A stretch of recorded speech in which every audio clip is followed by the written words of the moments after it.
Olá pessoal, muito bem-vindos ao nosso canal do YouTube. Para você que faz parte já da nossa comunidade, você já sabe que todas as segundas-feiras e quartas-feiras nós sempre colocamos uma mensagem nova aqui no nosso canal. Quarta-feira a gente coloca uma série especial, exclusiva aqui para o nosso canal, e nas segundas-feiras nós colocamos as mensagens que são ministradas na nossa igreja local, na sede da Igreja Fonte da Vida, em Goiânia. Hoje é segunda-feira e eu tenho a certeza que essa mensagem vai falar muito ao seu coração. Mas antes eu quero te pedir para curtir esse vídeo, se inscrever no canal se você ainda não fez. Isso vai ajudar o algoritmo do YouTube a entregar esse vídeo para ainda mais pessoas e fazer também a sua parte de compartilhar nos grupos de WhatsApp, nas suas redes sociais, para que ainda mais pessoas sejam alcançadas e abençoadas em nome de Jesus. Abre o seu coração, porque Deus vai falar com você.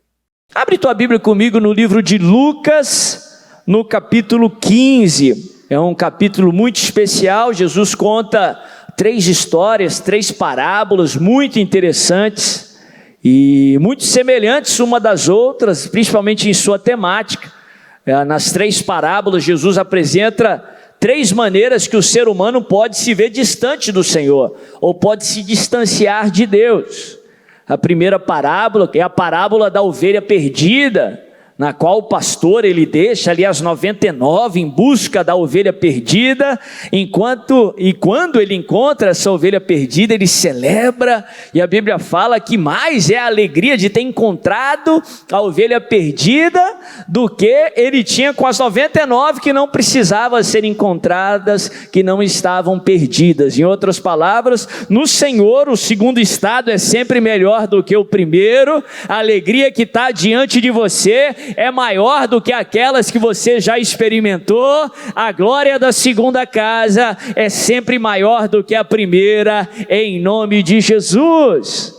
A outra história é a história da dracma perdida, ou a história da moeda perdida. A Bíblia fala que uma mulher ela perde a sua dracma, que era o equivalente grego do denário romano, que era o resultado de um dia trabalhado, era muito dinheiro. A Bíblia fala a história, Jesus conta que ela tinha 10 dracmas e ela perde uma no meio da sua casa. E você se lembra que naquela época não tinha energia elétrica, perder algo tão pequeno quanto uma moeda era algo complexo, difícil de ser encontrado. Mas a Bíblia fala que ela não pensa 2 vezes, ela não mede esforços, ela revira toda a sua casa, ela faz um tremendo sacrifício para encontrar aquela moeda, até que por fim ela encontra aquela moeda, e quando ela encontra, ela tem tanta alegria, ela celebra, e ela chama as suas amigas, chama as suas vizinhas, para encontrar aquela moeda que se perdeu. E eu falei que a moeda tem uma particularidade, que dos 3 elementos, dos 3 personagens que se perderam, é o único elemento inanimado, é o único objeto sem vida. Representa aqueles que estão distantes, perdidos, e nem sabem que estão perdidos e distantes. Aqueles que estão longe de Deus, mas não têm nem ciência que dentro deles tem um vazio enorme do tamanho de Deus, que é só suprido quando eles estão na mão ali da sua dona, quando eles estão em pleno relacionamento com Cristo Jesus. Daí a importância de compartilharmos a palavra aí com as pessoas que estão lá fora, porque a maioria é como que se tivessem escamas nos olhos. Eles têm olhos, mas não veem, ouvidos, mas não ouvem. Estão perdidos, precisam de Deus, mas não sabem que estão perdidos, não sabem que precisam de Deus, até que um dia o Espírito Santo os encontra, até que um dia o Espírito Santo os atrai, as escamas caem, aí eles têm uma experiência com Deus e são transformados em nome de Jesus. Essa terceira história, que também é a história mais conhecida do capítulo 15, que é a história do filho perdido, ou a história do filho pródigo, como muitos conhecem aí fora. Vamos ler a história a partir do verso 11. Jesus conta em Lucas 15, a partir do verso 11. Se você está comigo, diga aleluia. A palavra de Deus diz assim: Jesus continuou: um homem tinha 2 filhos. O mais novo disse ao seu pai: Pai, quero a minha parte da herança. Assim ele repartiu sua propriedade entre eles. Não muito tempo depois, o filho mais novo reuniu tudo o que tinha e foi para uma região distante. E lá desperdiçou os seus bens vivendo irresponsavelmente. Depois de ter gastado tudo, houve uma grande fome em toda aquela região e ele começou a passar necessidade. Por isso foi empregar-se com um dos cidadãos daquela região, que o mandou para o seu campo, a fim de cuidar de porcos. Ele desejava encher o estômago com as vagens de alfarrobeira que os porcos comiam, mas ninguém lhe dava nada. Caindo em si, ele disse: quantos empregados do meu pai têm comida de sobra, e eu aqui morrendo de fome? Eu me porei a caminho e voltarei para meu pai, e lhe direi: pai, pequei contra o céu e contra ti. Não sou mais digno de ser chamado teu filho. Trata-me como um dos teus empregados. A seguir, levantou-se e foi para o seu pai. Estando ainda longe, seu pai o viu e, cheio de compaixão, correu para o seu filho e o abraçou e beijou. O filho lhe disse aquele discurso ensaiado: pai, pequei contra o céu e contra ti, não sou mais digno de ser chamado teu filho. Mas o pai disse aos seus servos: depressa, tragam a melhor roupa e vistam nele, coloquem um anel em seu dedo e calçados em seus pés, tragam um novilho gordo e matem-no, vamos fazer uma festa e alegrar-nos. Pois esse meu filho estava morto e voltou à vida, estava perdido e foi achado. E começaram a festejar o seu regresso. Enquanto isso, o filho mais velho estava no campo. Quando se aproximou da casa, ouviu a música e a dança, então chamou um dos servos e perguntou-lhe o que estava acontecendo. Esse lhe respondeu: seu irmão voltou e o seu pai matou um novilho gordo, porque o recebeu de volta são e salvo. O filho mais velho encheu-se de ira e não quis entrar. Então seu pai saiu e insistiu com ele, mas ele respondeu ao seu pai: olha, todos esses anos tenho trabalhado como escravo ao teu serviço e nunca desobedeci às tuas ordens. Mas tu nunca me deste nem um cabrito para eu festejar com os meus amigos. Mas quando volta para casa esse teu filho, que esbanjou os teus bens com as prostitutas, matas o novilho gordo para ele? Disse o pai: meu filho, você sempre está comigo, e tudo o que eu tenho é seu. Mas nós tínhamos que celebrar a volta desse seu irmão e alegrar-nos, porque ele estava morto e voltou à vida, estava perdido e foi. Olha que texto tremendo, aprendemos tantas lições com essa história de restauração, essa história de restituição, essa história de sobrenatural. Aprendemos muito sobre o propósito de Deus, sobre aquilo que chamamos de vontade de Deus. O pai tinha um propósito, uma vontade para os seus filhos. O pai aqui na história é uma representação do nosso Pai Celestial. E biblicamente falando, nós que somos filhos de Deus, nós somos filhos por adoção. Fomos escolhidos e fomos adotados pelo Pai. Apesar de termos recebido pela graça, a nossa adoção de maneira nenhuma foi de graça. Foi um preço alto, um preço de sangue que Jesus pagou para que nós nos tornássemos filhos de Deus. O Pai, Ele nos adotou com um propósito. O Pai tinha um propósito para os seus filhos, uma vontade, um plano. A Bíblia usa muitos termos para falar da mesma coisa. Como o pai tinha uma vontade para aqueles filhos, que aqueles filhos permanecessem na sua casa, que aqueles filhos desfrutassem do relacionamento com o pai, da presença do pai, enquanto cumpriam o propósito do pai, a vontade do pai, até que no momento certo, na hora adequada, recebessem a sua herança, para que continuassem cumprindo o propósito do pai. Da mesma forma, a Bíblia nos ensina que Deus, ele tem uma vontade, ele tem um propósito, um plano para cada um de nós. A palavra de Deus nos ensina que o nosso Deus não faz nada aleatório, ele não faz nada em vão.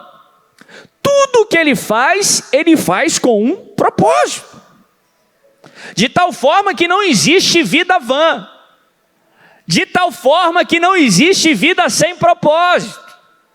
Se você está me ouvindo, se você está vivo, se você está respirando, é porque Deus tem um propósito para a sua vida. Deus tem um plano para você, Deus tem um propósito para o seu futuro. A sua vida não acaba aqui, a sua vida não acaba nesse momento, a sua vida não acaba nessa circunstância. Deus tem um propósito para você, Deus tem um futuro para você. A Bíblia nos ensina que esse propósito, essa vontade, esse plano, é o melhor que nós podemos receber. A Bíblia fala isso de diversas formas.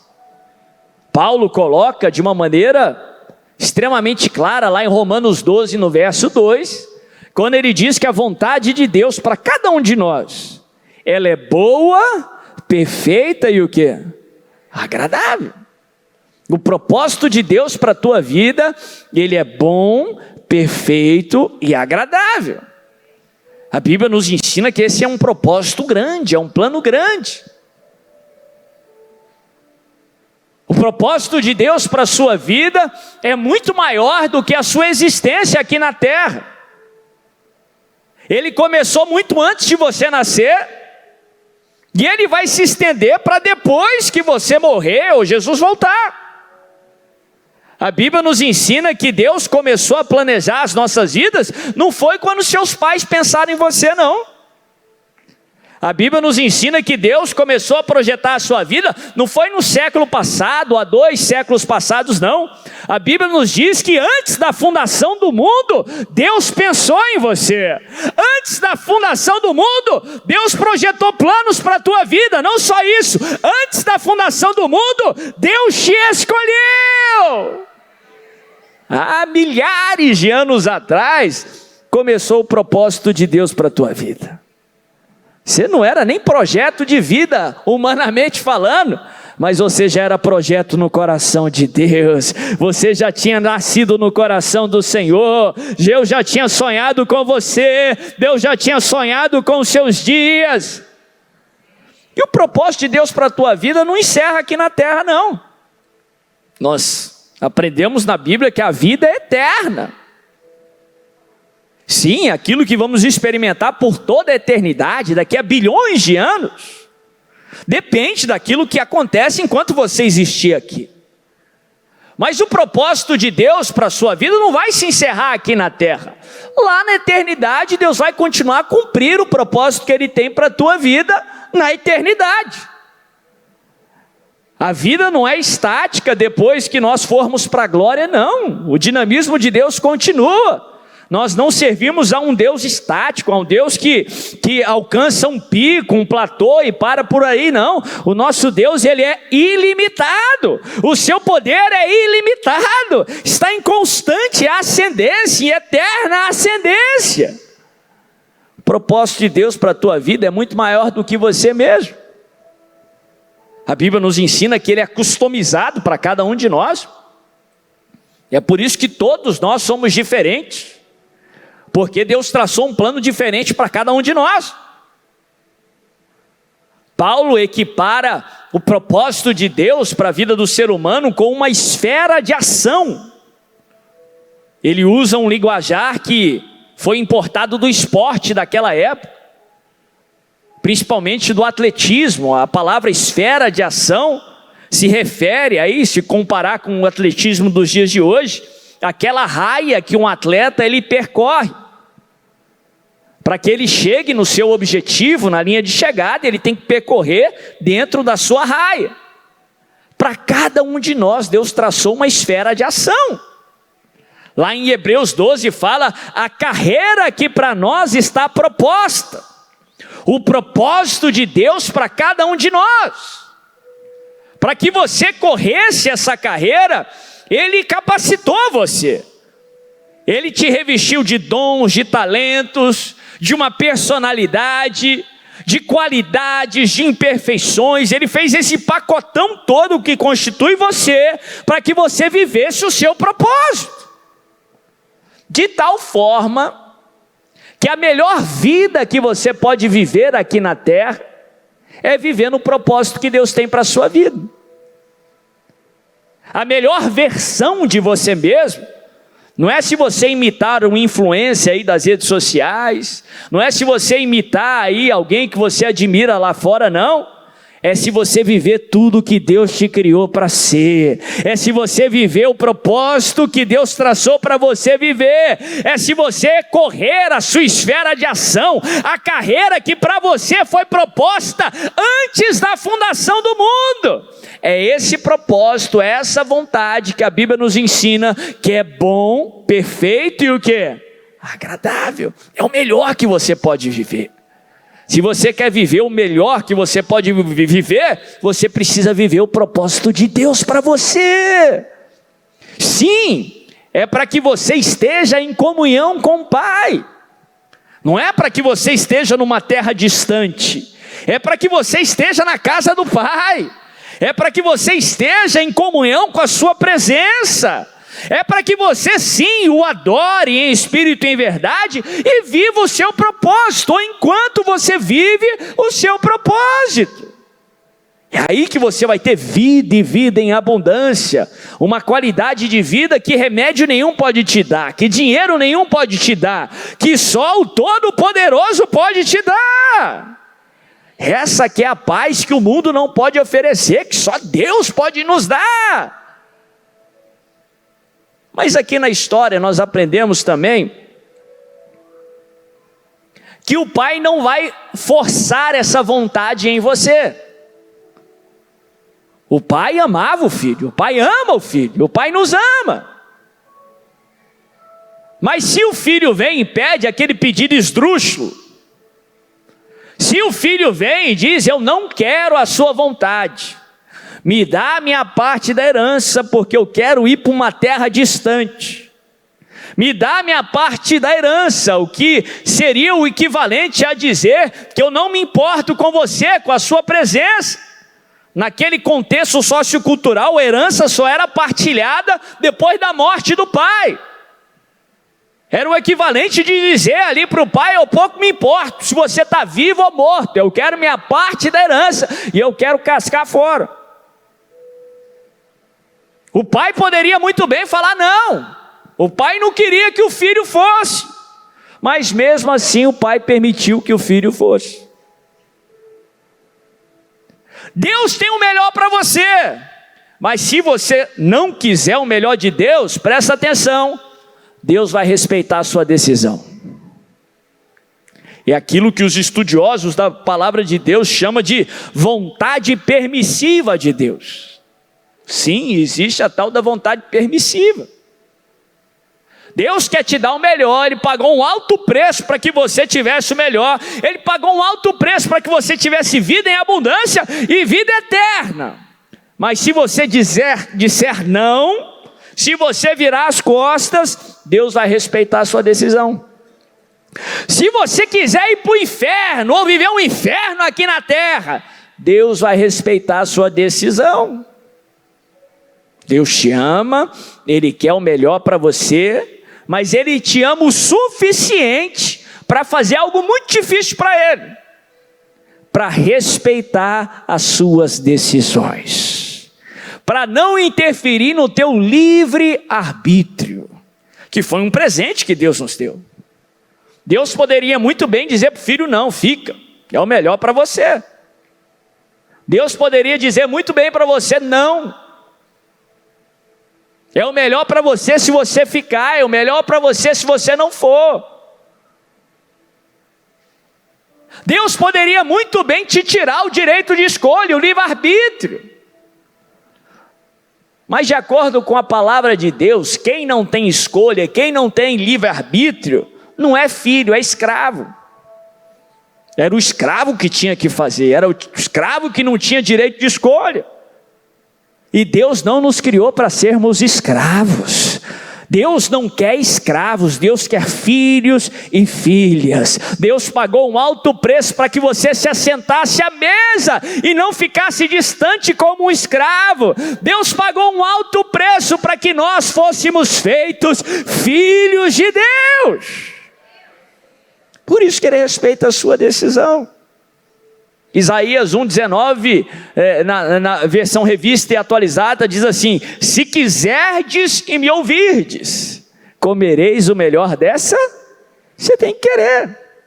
Se você não quiser, Deus vai respeitar a sua decisão. Eu creio que vai ter muita gente chegando lá na glória e falando: poxa, eu podia ter vivido tão melhor, eu podia ter alcançado isso, recebido aquilo, mas não recebi, não porque Deus não quis, mas porque eu não quis. Por isso que eu não criei, por isso que eu não acreditei, por isso que eu não busquei. Ai de mim, em nome de Jesus. Deus respeitou a decisão do filho. Ele não quis, e Deus permitiu que ele fosse. Até que veio a fome, e ele deu com os burros na água, como diz aí fora. Ele deu com a cara na parede. Aí que ele tomou ciência que o pai sabia o que era melhor para ele.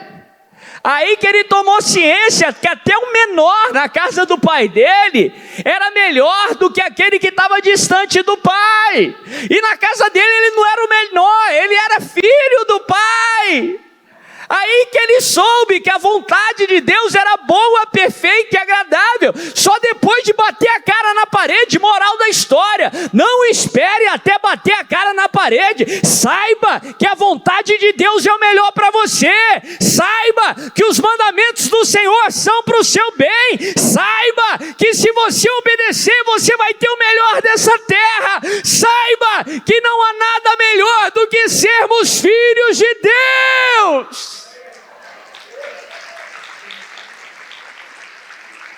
Ah, então como é que eu sei qual é a vontade de Deus para mim? Eu escuto muita gente perguntando isso. E deixa eu te dar uma dica bíblica para que você saiba qual que é o propósito de Deus para a tua vida. Simples. Conheça o Pai. Conheça a Deus. Só assim você vai conhecer as suas vontades, os seus desejos. A Bíblia nos ensina que a intimidade do Senhor é para aqueles que o conheçam a Deus. Interessante que na história tem dois filhos que não conheciam o pai. Um filho não conhecia o pai o suficiente para saber que o pai o amava e tinha o melhor para ele. Achava que aquilo que estava distante era melhor. Achava que estar distante do pai era melhor. Se esbanjar no dinheiro, na prostituição, era melhor do que a comunhão do pai. Mentira do inimigo. O filho mais velho também não conhecia o pai. Não conhecia o suficiente para saber que o pai o amava tanto, que o melhor que ele podia ter era a amizade com o pai, a presença do pai, que o pai o amava tanto que tudo que era do pai também era dele. Ele não sabia disso, estava do lado do pai, vivia na casa do pai, mas não conhecia o pai. Você quer saber qual é a vontade de Deus para você? Conheça a Deus. E eu já falei aqui algumas vezes, Conhecer no sentido bíblico é muito diferente do que conhecer nos dias de hoje. Conhecer no sentido bíblico implica busca, relacionamento, tempo, intimidade. Era uma palavra até para descrever, usada para descrever relacionamento entre um cônjuge e outro. A palavra conhecer no sentido bíblico implica relacionamento, intimidade. Tem muita gente que sabe muito sobre Deus, mas não conhece a Deus. Tem muita gente que é fã de Deus, mas não conhece a Deus. Conhecer implica relacionamento, intimidade, proximidade. É por isso que Oséias diz: conheçamos e prossigamos em conhecer. É um processo, exige tempo, busca, proximidade. Para conhecer a Deus, você precisa ler sua palavra. Um banquete que Deus nos deu, de Gênesis a Apocalipse. Não só quando você vem ao culto, mas todos os dias. Porque a vontade de Deus para a sua vida é para todos os dias. Deus quer falar com você todos os dias. Então leia a Bíblia, leia a palavra de Deus. Se aproxime do Senhor. Conheçamos e prossigamos em conhecer ao Senhor. Assim você vai conhecer os seus desígnios, assim você vai conhecer os seus planos, a sua intimidade e a vontade que Deus tem para a tua vida.